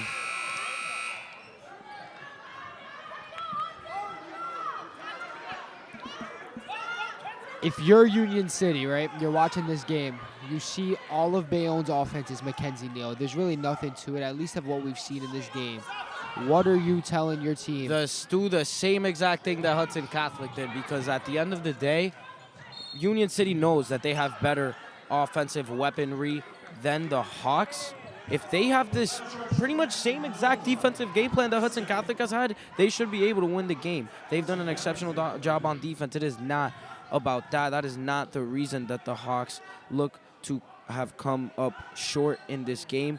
Their offense just, frankly, was not good enough tonight. I think the Eagles are going to be able to generate enough offense. If they do what Hudson was able to do defensively, then they're going to have a very, very, very high chance of winning on Saturday. Absolutely. It's Myers now on the shot. She'll find that one. She's got one more to go. And this is now an 11-point game with 50 seconds. So now, roles twisted. If you're Bayonne and you're looking at what you saw today, the electric performance we saw from Jada Guerrero, explosion. And you see Molly Brown struggle from 3, and you saw what you saw today. Orifice didn't dominate, but she did what she needed to do on both ends of the floor. Well, what are you telling your team? I want Tatiana Watson and Janaea Myers to be high intensity. The reason these teams match up so well is because you have 3 guards on the perimeter in Dasher, Watson, and Myers, potentially Smith as well, that just wreak havoc defensively. It's going to be an exceptional matchup. One team can let the ball fly from behind the arc, very exceptional offensively, and then Bayonne, very gritty, very physical. They know how to play a great brand of defense, and they also know how to rebound the heck out of the ball. So it's going to be an intense matchup. I just tell my girls to stay confident. If I'm Bayonne, they know who they are. They're the 1 seed. They're the defending champs. Keep being who you are. That's my message if I'm Turner. Yep, certainly contrasting play styles that we will see on Saturday. As Hudson Catholic is going to take it up the floor possibly one last time. That 3 from the corner goes from Comic. And let's see if Hudson Catholic is still fouling. Looks like they are, as it's Gentle to deliver that one. Bayonne to the line once more.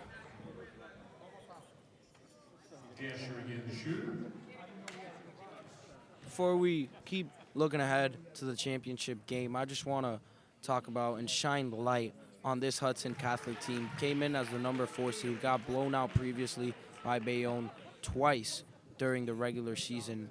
They really showed out today, made it a 5-point game during that 3rd quarter, got us out of our seats, which no one has done in the past 2 nights.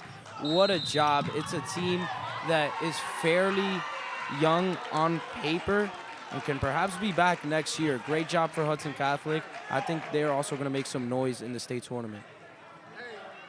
Yep, I don't expect them to go anywhere, and I expect this to be a big learning experience for them.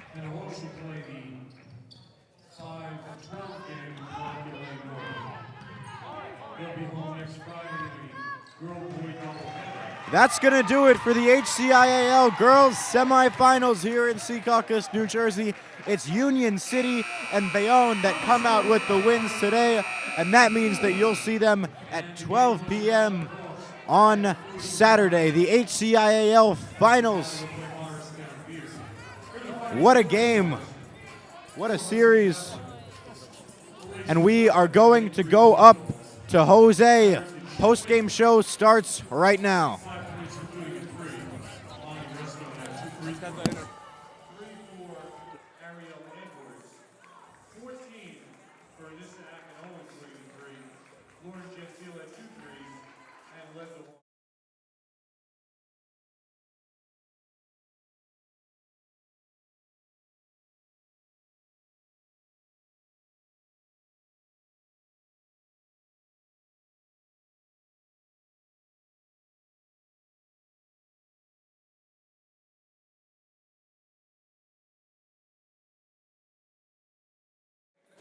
Ladies and gentlemen, that will end our second game of the doubleheader here today.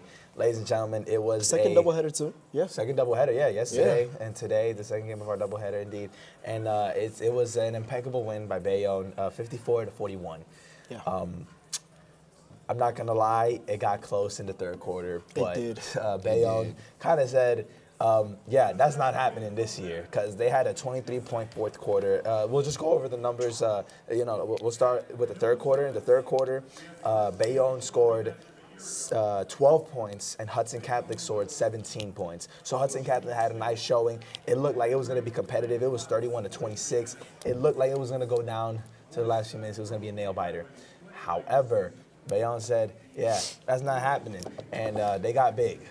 Because it ended up having the Bayonne coming out with 23 points to end the game in the 4th quarter and 15 points from Hudson Catholic. So that gives us our 54-41 result, final. And Mackenzie Neal, number 21, finishes with 17 points on the game. Just overall, wow. That's all I gotta Wow, say. indeed. Bayonne versus Union City is gonna be a fun one to watch. But is. what did you take away from Bayonne towards the end of the game? They really put their foot down. What do you think? You know, Bayonne showed that once they got a lead and they see a team starting to come back, they're not ones to let it happen. You know, they're gonna finish the job, and they're gonna do it cleanly. That score is a lot different than the start of the half. It's a lot different from the end of the half as well. You know, this team looks like they can control the pace of the game and keep it in their favor. So it looks like Bayonne has a real shot at winning this entire thing. You know, if they continue to open up their lanes for scoring at the ends of the games, you know, that final stretch when players start to get tired and, you know, things might not go their way, they're able to keep their spirits high, keep the momentum going, and put the points up and keep the game in their hands. So that's a great finish from Bayonne, you know, very impressive. I'm glad to see that they won and they're going on to the next round and final round. Kanan, what did you think about the game? Yeah, overall, an entertaining game to watch. Both halves. You know, the first half was a very defensive game. Oh, yeah. Great to watch. Lots of running back and forth. Lots of great transition offense and defense from both teams. But that second half had a lot of scoring. I can tell for both sides, scoring was a huge focus during that halftime huddle. And, you know, they delivered. Yeah. You know, like you said, after the third quarter, I was expecting Hudson Catholic to come back and pull this out. Yeah. I was really, I was gunning for him. But, you know, congratulations to both teams on an excellent season. Really, it's going to be fun to watch Bayonne versus Union City in the final again. Yep. Now, It's gonna be nice. what I noticed, and I just did the math in my head, and I think my calculations are right. That's why I go to this prestigious school that we have. The first half, it was a combined 28 points. 19 plus 9 gives us 28. Yep. And then 54 plus 41 equals 95. So to go from, can we confirm my math? I think my math is right. Yes. Okay. Yeah. So to go from 28 to 95, I mean, in the second half, when I asked Siegfried Jalink about, you know, how everything is going to go, the intensity, those coaches were not playing around. When I tell you, they probably was in that coaching room and the locker room, and they were like, yo, what's going on? Like, where's the scoring at? You know? So it's just all in all, it was a very impressive outing on the offense. I mean, you had defensive and offensive halves. And honestly, games like this is exactly what makes basketball beautiful. And this is exactly what the sport of basketball needs. Everybody forgets about defense, so you hit them with the defense, and then you clutch it out with the offense. Like Caden said earlier today, defense is the best offense, and offense is the best defense, because at the end of the day, they're both right there to each other. Yin and yang. There's two sides in this game. Yin and yang. You know, this isn't football where, you know, you have offense, defense, and special teams. It's just straight up offense and defense, you know. And it was very impressive to see. How do we feel about Mackenzie Neal's performance today? Good performance, man. Overall. 17 points is a great performance. You know, the first half she had 11, correct? 11. Yes. 11 points in the first half and a slow scoring half was pretty great, man. Exactly. Yeah. And, you know, it's a hold the team down for the win. Great performance. Great performance indeed. You know, that shows a player that has grit, that has merit, and has a good relationship with not only her team but her coaching staff, because it seems like she did everything the coaches asked for, and that's the reason why she's on the court and doing her thing now. Great performance. Overall, when watching the game, I was very confused on some of the shots that I was taking on the Hudson Catholic side. Like there was a lot of layups in the paint that I just saw a lot of contest on. Now, when we were downstairs, we didn't get to see a shot clock. I don't know if they implemented one today. I don't think there's implementation of one, think so. I don't because believe they did. I believe Yesterday yesterday we were watching, and just it was overall just like I could count on my hand of how many passing. minutes. It was like a lot of Yeah. passing, left, right. So I was like, you know, I feel like maybe if Hudson Catholic had just the tempo. I feel like tempo They is could so important in utilize, games like they this. could Super, utilize their super. time better. Yeah, That's if they it. utilize the time and tempo just overall, I feel like it would have been just so much more smoother. But overall, you know, Bayonne was just too much. Yeah, to be fair, they played real big bully ball today. And, Yeah. you know, Oh, lots of bully ball in a that lot paint. of bully ball. So that makes you think. Every missed shot was a great rebound to Mackenzie. Yeah, it makes you think, how's that going to fare against DC? We'll see. Now we're gonna send it downstairs to Siggy. What you got for us?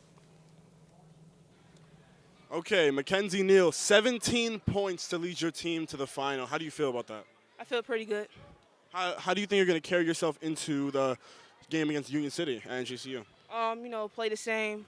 You know, not have a lot of fouls, but just play the same generally. I play good. What's one thing you could have done better here? Be better at defense. Not putting my hand out, not reaching in. So get better at that. I wish you and your team luck. Thank you. I appreciate it. Back up to you. Ron? All right. So, great interview there by our guy, our wonderful sideline reporter. But overall, we're going to have another interview coming up in a few seconds. But it was a very impressive game here by the Bees. Yeah. And we'll give a little bit of a preview for both finals when we're done with the interviews downstairs. But it's going to be interesting. Saturday's coming up to be a great game, both great games at NJCU. Actually, Siggy is ready for us right now. What you got for us, Sig? Hello, and here with me is championship head coach James Turner. His Bees just advanced to the championship round. You guys struggled a lot to kind of get your offense, to run your offense, to get in your sets. Feels like the girls struggled a little bit as a whole.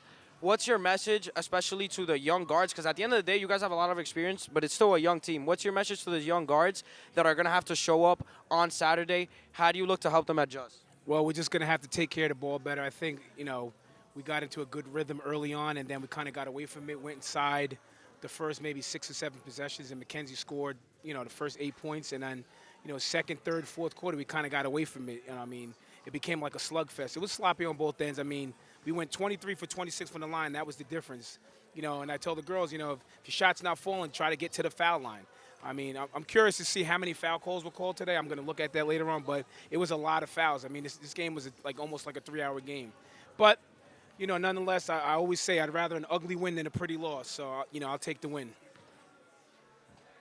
So looking forward to the game that you have on Saturday against a high-powered squad in Union City. Last time you guys faced them, you guys lost. Even though you guys beat them the first time, they were missing their star, right, Jada Guerra. How do you prepare going into it, knowing that how do you prepare differently than you did the first time? I don't think it's a matter of preparing differently. I just think we have to go back to the first 2 games and try to be consistent on the things that we did well, and try to tighten up the things that we didn't do. Second game, I think we rushed a lot offensively. We didn't work the ball. We didn't try to get it inside. And I think we have to try to go back to that, try to, make them make decisions defensively. Coach, you have won 4 consecutive HCIAL titles. What would a 5th mean to you? All right, well, I won 3 consecutive, but 4 is wishful thinking. So, I just think, what it is, when you get down to this game, you don't think about how many times you won or lost. You just want to be in the moment. I think my girls have to, kind of take this in and realize, look, we didn't play as well as we wanted to. Look at the film, look at Union City films, have a good practice tomorrow, and prepare for Saturday. Head coach James Turner, everybody. If you guys win on Saturday, you're going to have to buy a bigger trophy room. Congratulations on advancing, and thank you so much. We'll kick it back upstairs to Jose and the guys. Thank you so much. Thank you. All righty. You guys. Sorry for the confusion there. That was our good friends in the broadcasting group downstairs. That was Manny, Mark, and Caden. Not Siggy. We thought Siggy would be joining us. But, overall, NJCU Saturday, it's looking like it's going to be a great set of games. That's probably going to be a packed, It's going to be a seating packed area. Arena, yeah. Packed gym, a whole 9 yards. I wanted to pull up some numbers here because Union City and Bayonne faced off twice this season. Bayonne won the first meeting 64-26. Wow. It doesn't get much better than that on December 22nd. But Union City said, no. You're not just going to do that to us. We're going to give you some back. And in the second meeting, it was a 59-54 close game on the actually just a few weeks ago, the 25th of January. Nice. So, they're 1-1 on the season. The tiebreaker will be on Saturday. We love that. Just getting some predictions in here. Who do you expect to show up, show out for both sides? And we'll get to predictions a little bit after. Yeah, so, I think Bayonne isn't going to let something like that happen. I think Bayonne is a very, bullyish team, the way they play, not in a bad way. They're a very, give me the ball type of team. I don't think they want the opposing offense, to have a chance to score. That's why their defense is so great. And utilizing the girls' height to their advantage, I think the bully ball is going to be able to push them through.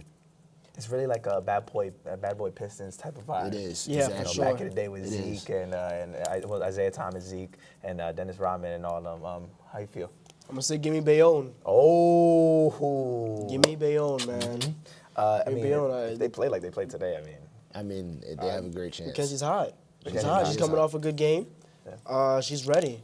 You know, any missed shot she had, rebound, right back up, and it's in. It's good basketball. It is good basketball, and to think, Union City doesn't have the size that Bayonne has. It's a lot smaller of a team. So we're gonna see how that bully ball really dominates the court on that match, and how Union City is gonna be able to bounce back from something like that. I don't think they've played like that. I think Bayonne might have the edge over them in size. But you never know. Union City might be able to play that small ball and get there and get some points in. You never know. Union City got that 5 out. That might be an issue for Bayonne because they have a lot of inside defense. So can we get an official prediction? I think my official prediction. I think Union City is going to be able to come up with a game plan that will beat Bayonne. There's a lot of holes in that defense, like Kanan said. That 5 out might bring some problems with the slower girls on that court. Draining threes is one of the most lethal ways to rack up points in this game, and Union City has a lot of that. We got Molly Brown, we got a lot of players that can really just throw it out from deep and score the basket. So, I mean, we're going to see how it fares. I have Union City winning that game personally. I still got Bayonne. It's always a good thing when we get a prediction from Caden, but Mayor Stack will be proud of us all right now. I'm taking UC, baby. UC, you know it. I'm still taking Bayonne, man. I'm sorry, bro. It's been a good year for UC. Quick predictions to Hot Pettiford and the Hudson Catholic Hawks. Richie, Rosa, the whole 9 yards, the whole shebang. St. Peter's Prep. Who we got? I'm biased. Give me Hudson Catholic. Oh, his sources convincing him that Hudson Catholic's going to win. How about you? Honestly, I think Hudson Catholic also has it. I can't lie. I'm not going to lie. I don't want to go Hudson Catholic. But I'm going Hudson Catholic. I'm going Hudson. We're going black and gold. We're going black and gold. Black and gold. And, it's actually interesting because we on the women's side, on the girls' side, we have an opportunity to see a back-to-back champions. We just... The Chiefs just won the Super Bowl. So, we just saw a back-to-back champion. But it would be very impressive if we saw one here with Bayonne. But I got UC winning because at the end of the day, UC, you know it. What's going on? Hudson Catholic, St. Peter's Prep. We got it all coming to you. NJCU. Go check it out. Go see it in person. This has been Jose, Kanan, Caden, Jade, Natalie, coming to you live. This has been a High Tech High School sports broadcasting presentation. See ya. Have a good one.